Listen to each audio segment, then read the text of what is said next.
Welcome to American Pulse. Our episode tonight is about global security. I'm honored and privileged to have Tara Dow. She's the executive director and the co-founder of the Council on Global Security. Welcome to the show. Thank you, Michael. It's very good to be here. Thank you very much for coming. And I would like to repeat that we tried to do this so many times and it didn't work. And finally, you're here from Washington to the Big Apple. How do you like New York? I love New York. I love coming to New York. Yeah, it's a special city, isn't it? Yeah, and it's great to be here with you. Thank you very much. Tara, would you like to give us a little bit of a background of your background to my viewers so they know exactly what you do? Yeah, I have been, I used to work on the Hill as a congressional staffer, but have focused before that too a lot on national security. So I spent time with the Red Cross in Afghanistan, spent time in Iraq. In Afghanistan, I actually spent a lot of time with the Egyptian military at the Bagram Airfield Hospital because the Egyptian military ran the hospital at the Bagram Airfield, and they treated over 1 million Afghans, women and children. So every day, I would go there and I would work with the Egyptian military, and I got to be close with some of them. So that's when I really started to start liking the Egyptian people, because I could tell they were very special. Thank you so much. Yeah, we like you too. Yeah. And then so with Egypt, though, I really got involved after I went. When I was working on the Hill, I had taken a weekend trip on my own because I had been meeting with some of the Christians that had fled Egypt under Morsi, and I had been meeting with them in the U.S. and hearing their stories and hearing what Egypt was like. And so then on a weekend, I just went on my own with a priest, a Coptic priest, and who was from Egypt. He was living in the States, but he was originally from Egypt, and so just a last-minute trip. We went over to Egypt. And that was, I'm sorry to interrupt, but was that at the Morsi's time? Under Morsi. This was under Morsi. This was in March 2013. So we went there and I met with the Christians, I met with women, I met with the youth, I just met with Egyptians. And everyone told me, first that Morsi was taking Egypt into an Iranian theocracy. And that was the direction that Egypt was heading. And they also said the revolution isn't over. They kept saying the revolution isn't over yet. Yeah, they kept saying that, but I didn't believe it I'm like, what are you talking about? Yeah. And so then it was, when I went and I came back on that trip, like something just caught my heart. And I came back and I said, I would die for this cause. Because something really just grabbed hold of me for what was going on there. And I stayed in touch with some of the youth. And then they found out about the petition that they were starting and found out about June 30th. And so I was staying in touch with everybody following. The Rebel petition? The 22 million when the Tamarad movement went around and got all those petitions. Yes. And so I understood what was going on. I understood the context. I understood what the cost was as well, of like the sacrifice that people were taking to go out on June 30th and to sign this petition. Because when I went there under Morsi, people would not talk to people. Were so fearful. I mean, like I couldn't imagine how oppressed people were, how fearful people were. There was just a spirit of oppression over Egypt. And so when June 30th happened and the 30 million people went out to the streets, it was amazing. I was so excited. And so I actually had gone with my parents I never get vacation, but this time was finally going out with my parents and my little nephews and nieces out to the Black Hills. And I had spent 2 days driving out there to get out to the Black Hills. And the second that we arrived at the location at the resort, I said, we were supposed to spend a whole week. And I said, I'm so sorry, I have to go to Egypt tomorrow. No way. And so I left them in the Black Hills on this vacation that we were supposed to be on. That was so spontaneous. But then I left July 2nd, and I landed July 3rd. So when I was flying July 2nd, when I was heading into Egypt. You couldn't resist seeing that on TV, right? Yeah, and I was so excited that, it was such a big deal, and I was so happy for everybody, but I didn't know what was going to happen. Like people said, don't go because you could end up in a civil war. You don't know what's going to happen in that interim period from June 30th until July 3rd. Nobody knew. So when I landed, I didn't know if I'm going to get out of the airport or what's going to happen. Well, the second that I landed, they said Morsi was just arrested And that was the good news coming. It was like the best news ever. How many Egypt and Morsi's in jail? This is how great is this? So we went out to the streets to celebrate then. You did? Yeah, we went out and did you go to Tahrir Square or where did you go? In Heliopolis. In Heliopolis? By the palace area? By the presidential palace, but pretty much it was a celebration all over Egypt. Anyway, it doesn't matter where you are, but I just wanted to know. Yeah. Oh, this is interesting. Yeah. Okay. So how did you feel the people at that time? What did you think that they felt like? Oh, it was amazing. Like I was with the Coptic priest, and he was like he was like a celebrity. Everybody would come up to him, and they would grab his hand, and then they would dance and sing and say, "Christians, Muslims united as one." Yes. And everybody wanted a picture with him. One lady went up to him and gave him a huge hug and said, "We're so sorry for the way that Christians have been treated under." It was a Muslim woman. Yeah, right? That's so nice. And it was like. And I think this is the only thing that the Muslim Brotherhood, and including Morsi's rule over Egypt, succeeded in uniting people together. You know, I think this is the only thing that they actually succeeded in. Yeah. They brought everybody together against them. Yep. Yeah, you could see that, and people had posters where they had the cross and the crescent, and it was one. You know, we are Egyptian. That was the message. It was. We're not divided between religion, our religion. It's that we are Egyptians first. And that just struck me, and it was that 1776 spirit that I just saw when I was there and seeing, because I had seen it before. I had seen how oppressed people were before. And so to be able to see a true miracle happen, I thought it was truly a miracle. And it was, like, I felt it was like kind of our 1776 spirit, where that's what I felt amongst the people, like the dancing and the celebrating. So we celebrated until 5 a.m. in the morning that night.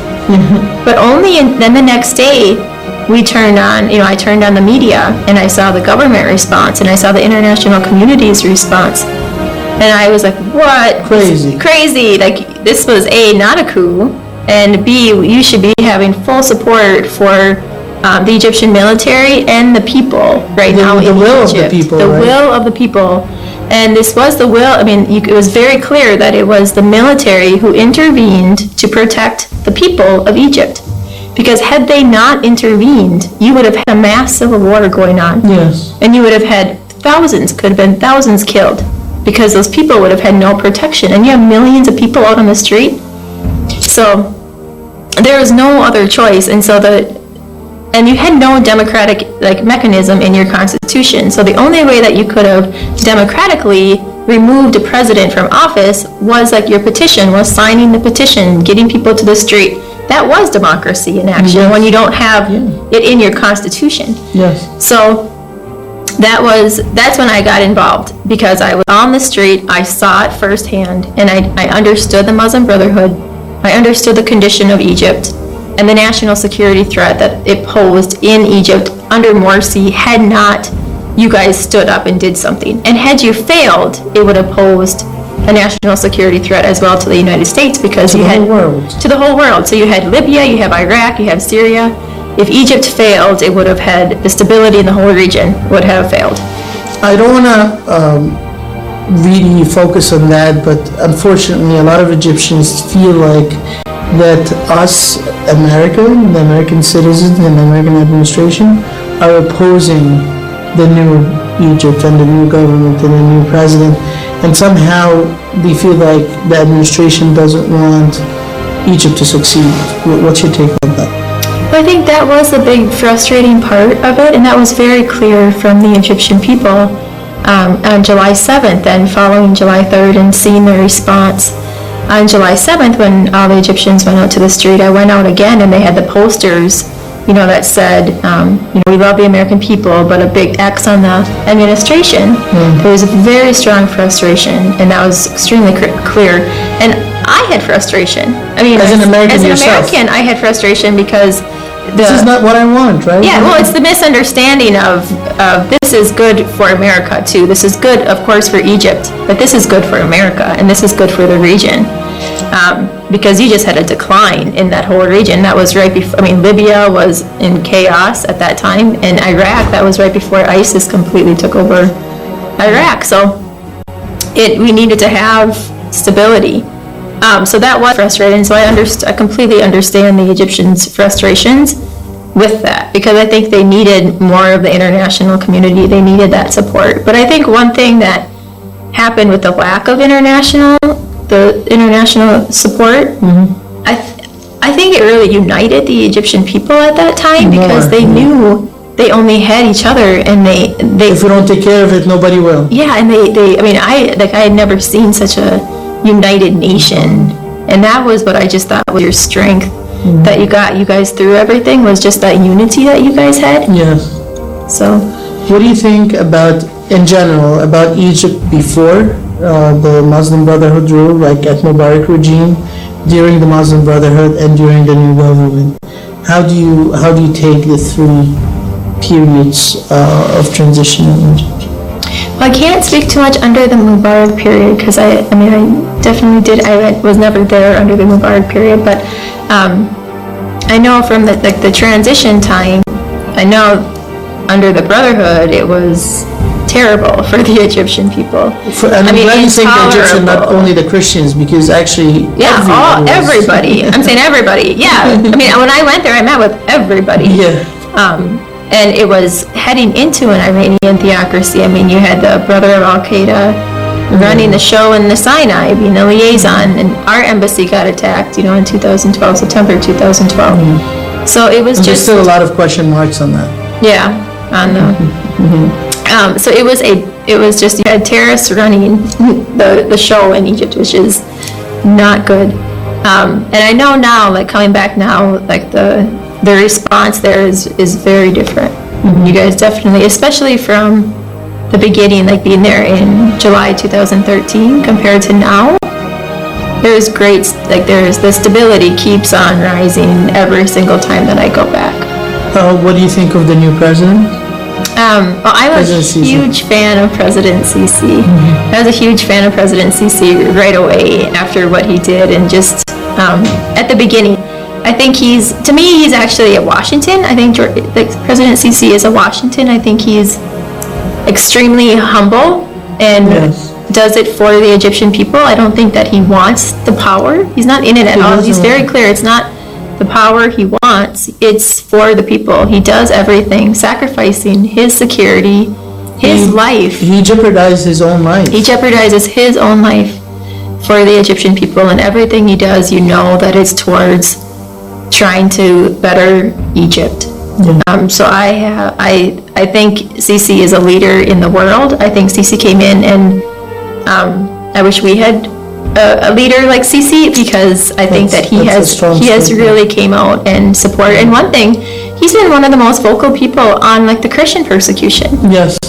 He's been one of the most vocal people, and meeting with the Pope. And congratulating Christians for their holidays, and wishing them happy holidays and all that. And talking about the Christian persecution, with the Christians in Libya that were beheaded, when he conducted the airstrikes. Well, I don't think he looked at him as much Christians as he thought Egyptians. Period. Which is a big thing. Yes, which is good. Which is very good. Yep. But at least they're not like a second-class citizens or anything of that matter. Which is very good. Yeah. And I think that's one thing that, in one of his comments, that he just said, that Christians are not the minority, they're Egyptians. Yeah, that was good. That was very touchy. Do you think he's facing a lot of challenges nowadays? I think he faces more challenges than anybody. I couldn't imagine the challenges that he faces.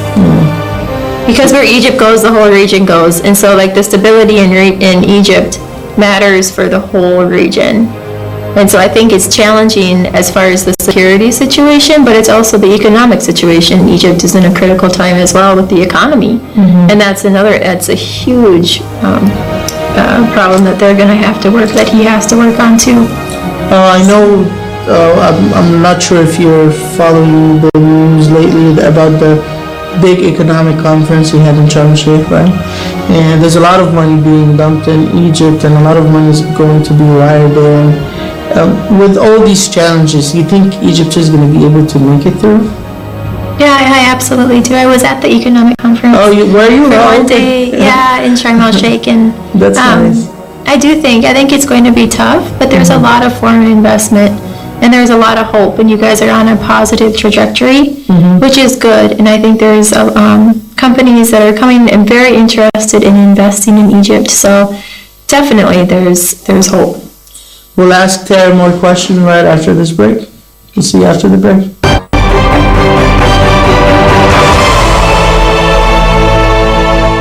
Welcome back to American Pulse. We still have more questions for Tara Dow. Welcome to the show again, Tara. We're talking about Egypt. You've been to Egypt recently. Can you talk to me about that?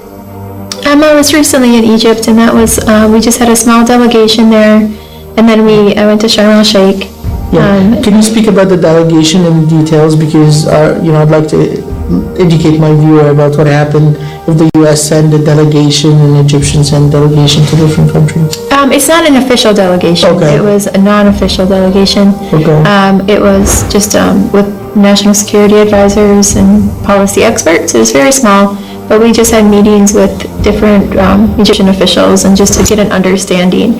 Because I think it's important for people to get on the ground in Egypt and to hear for themselves from the Egyptians what's going on and to hear their perspective, because I think that instead of reading it only in the media, it's extremely important to get there and to hear for themselves. So do you think this is like part of opening a new conversation platform for the Americans to really understand what's going on in Egypt? Yeah, but there's been delegations, I think, a lot of delegations through different organizations going, back and forth. The Egyptians coming to the United States and Americans going to Egypt. So that's been good. It's been very good.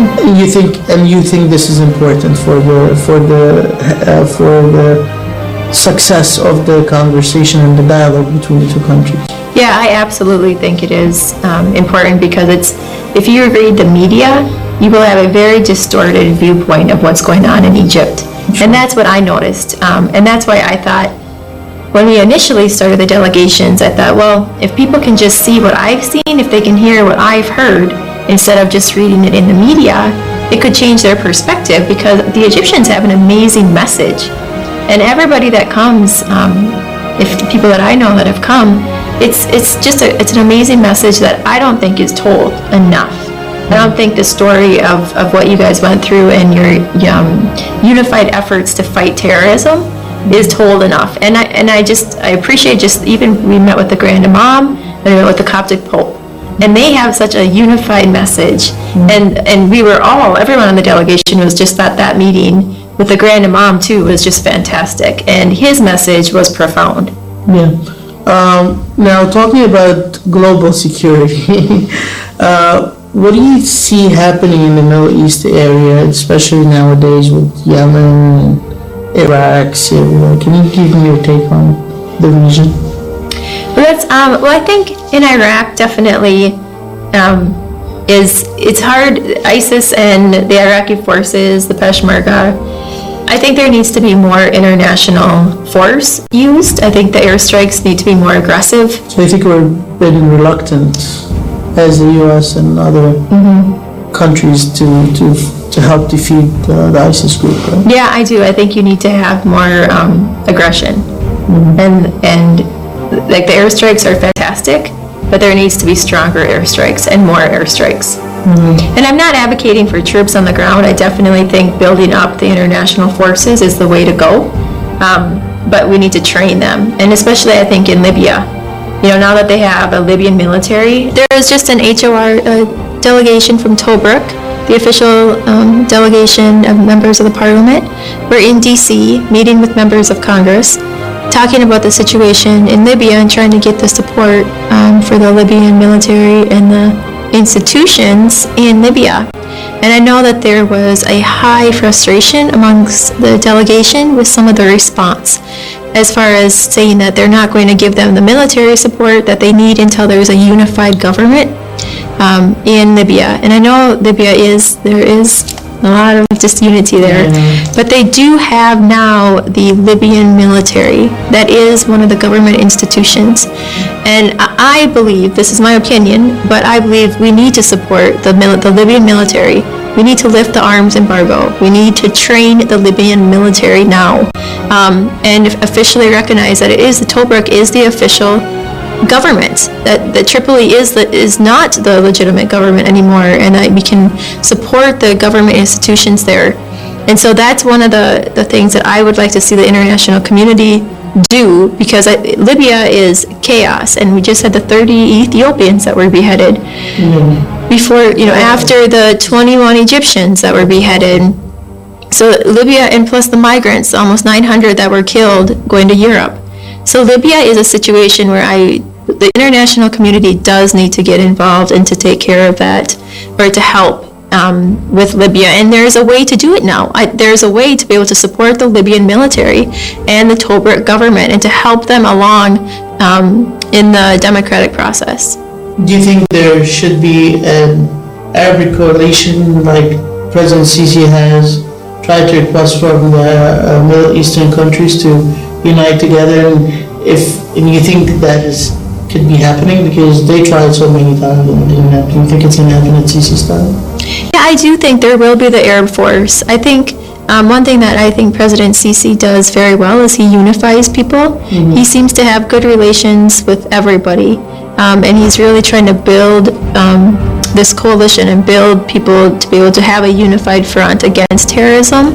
And that is something that President Sisi is very I think people believe him because he does it for a good cause. His target is very clear, is that prosperity and peace for everyone. Yes, yeah. And that's where I think too, in Syria, I think Egypt again is in a position to be peacemaker, because Egypt has a good relationship with Russia, and Egypt has a good relationship with Saudi as well for the opposition. So I think there's, Egypt could play a pivotal role in the negotiations in Syria, as well as far as coming up with a political solution on both sides. Why did the situation in Syria have really gone downhill rapidly? I just think there's no good answer in Syria. I think there's no good answer. Yeah, and people really don't know who to support, and I was in Damascus. Yeah. But I was in Damascus in October. This past October. Great. I was there, and one of the things that President Assad does have a very strong support from the people there. And we went to as far as going to some of the Christian heritage places, we walked where Paul walked. And some of Damascus falls, Damascus cannot fall. That's the point, is Damascus cannot fall because of the people that are there. It is vibrant. It still is vibrant. People are out in restaurants. People are going to cafes. People are going to have coffee. They're having birthday parties. So it is still a very populated and very vibrant city. So I don't think people also don't understand the support that President Assad does have from the people there. What do you think about the Yemen situation with the war, and is that a threat to Egypt? Is that a threat to the region? Yeah, I think Yemen is definitely a threat to Egypt, and I think Yemen is a threat to the region, just because of the location, for one thing. But any of those countries, any country in the region that will become a failed state is a threat, because it becomes a safe haven for the extremists. And you cannot allow a safe haven for any extremism to take place. That's what happened in Afghanistan with 9/11, because Al-Qaeda had a safe haven there. They had a base where they were able to launch 9/11. So it's extremely important to be able to work with the international security forces to be able to train them up. And that's what President Obama had said in his West Point speech in last year. He had said, we want to be able to put even $5 billion. He wanted to ask Congress to be able to put more money into training up these international forces so that we don't have to put boots on the ground. And I think that's what we need to really start doing, but it's getting the right people. Who are we going to be training? We have to make sure that we're training the right people. And I think that's a big risk in Syria. who are you going to train? Who are good people to train there? It's tough. I think that's why it's not an easy answer. But I feel like we keep on making the same mistakes over and over. Like what we did with Osama bin Laden is that we helped him to help us get rid of the Russians, and then he turned around and just attacked us. And I think we're doing the same thing again in the Middle East now with ISIS. What do you think? I hope we're not supporting ISIS. I really hope so, but if we're not defeating them, so we're supporting them. If we're not getting rid of them, at least actively, we're supporting them passively.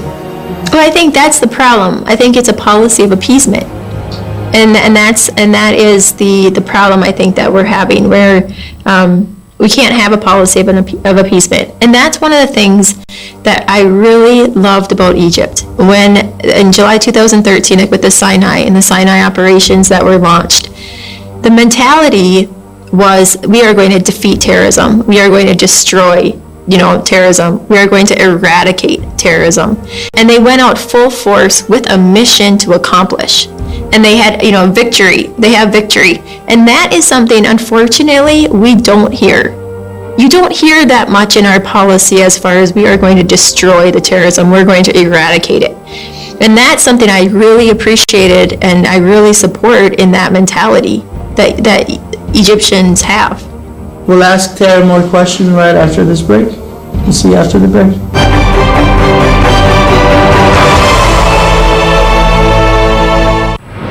القاهرة والناس تقدم السيد معجزة ما عاش على الأرض، والهدى آية تسير على قدمين. المجد لله في الأعالي، وعلى الأرض السلام، وبالناس المسرة. من القاهرة، الرئيس المصري يصر أن يكون رئيساً لكل المصريين. احنا محتاجين ثورة دينية. خطباء الإخوان على المنابر لابد أن يتتبعوا. يعني إيه مصالحة؟ مع مين؟ يعني المتحالفين مع الشيطان بلغة واضحة ومباشرة. وتركيا واحد من أيدي الشيطان في المنطقة. كأني برجع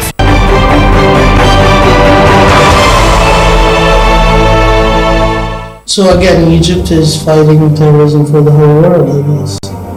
Very much. Any other national threats that we have, and international threats? I mean, I have a lot of American friends who are really concerned that we're very reluctant internally that we could be penetrated by these jihadist and terrorist group into the U.S. soil. And I don't know if you heard of Islamberg in north and upstate New York, where it's an area that they do like this training and on the weapons and things like that. Is that something that every American should be concerned about? Yeah, I absolutely think so. I'm originally from Minnesota, where they just had, I think it was the six of the Minnesotans around that were trying to go and fight with ISIS. Minnesota has a terrorist recruiting problem. And so it is a... Why is that? I was always thinking, why is that? We have... I'm not sure, actually. It's a lot of the refugees. It's a lot of the refugees that are placed there. And so I think that's the problem that creates it, is the people that are allowed to come over and to stay there and to live there. And so that is a threat. It's the homegrown terrorism is a huge threat. And it's... our security agencies do a fantastic job of thwarting attacks. I mean, like almost probably every day they're constantly on it. There is no rest for them. You have to be right all the time. You have to be right. Have to be right one time. Yeah, so I just give so much credit and appreciation for all the work that they do, because they do the constant threats that we face every single day, that the average American, we don't realize what's going on, but they do a very good job of identifying it and thwarting any attack. A lot of people had said, thank God there was nothing in the U.S. happening after the Boston bombing, and that was like a few years after September 11. So people thinking that, America might be playing with the strategy is throwing the ball in somebody else's court, or in other words, like throwing the ball in the Middle East there would be a war zone and keeps the Americans safe. It might be a good strategy, but then it's on the expense of other people. So what do you think about that? I think, You don't believe that? I don't believe that. I think we definitely have a target on America. So that is something that the terrorists definitely want to hit our country, and there's constant attacks that are being planned and conceived. But I don't think it's necessarily putting it into the Middle East, because if you, like in Afghanistan, if you create a safe haven, it puts you at risk. You don't want any region or any area to be a safe haven for terrorism. You don't want that. And that's why I think America does have an interest of what is going on, because you guys are facing it on the front line, but America is a target and it is a threat to us. And so I think that's why you don't want that. You don't want it anywhere. You don't want a terrorist threat anywhere. Yes. Last but not least, the situation with the Iranian nuclear weapons and nuclear industry, and the way that America is allowing the Iranians to keep a nuclear industry. Do you think this is dangerous for the whole world? Yeah, I do, because I think Iran has the hegemonic ambitions in the region. You're seeing that in Yemen. You see that in Syria as well, and Hezbollah is the military wing of Iran, and they're all over the place. Mm-hmm. So Iran has, international ambitions. It's all over. It's not maintaining. Yeah, they want to overtake it. So I think, in my opinion, the Iranian regime, if you read their constitution, it talks about spreading global jihad.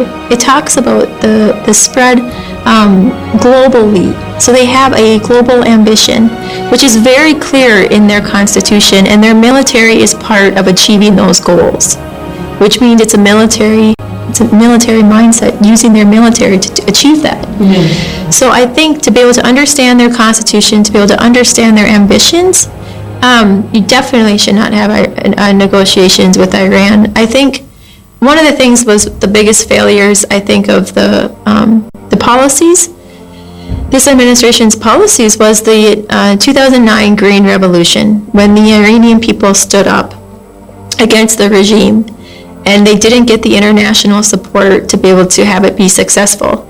But they tried to rise up. And I think that if you could see the Iranian people again rise up and to get that international support, it would solve a lot of problems. Because if you look at the region and you look at Syria, one of the main reasons why I think people can't come up with a solution in Syria is because you're always running into Iran. In Iraq, you're running into Iran. You have the Iranian militias now fighting ISIS. So how much support can we really give them? Because are we giving the military? We know our American equipment and weapons have been going to the Iranian militias. So we don't want to be arming Iranian militias. And in Syria, I think you also run into Iran. So everywhere you go, it's kind of like Iran is like the undermining problem. Mm-hmm. Not everywhere. Everywhere in the region. In the region, it's a problem. So I think that definitely against the negotiations, but I think if the people of Iran could rise up again, I would hope that the international community would support them. So far things have been chaotic in the Middle East. So you're hoping for a better Middle East in the next few years, or do you think it's still going to be going on? It'd be nice if it was better in the next few years, but I think just being realistic. Yeah, I think it's been going on for years, and I think it will take a long time to fix. But I think Egypt is a model to follow in fighting terrorism. I think they are a model to follow.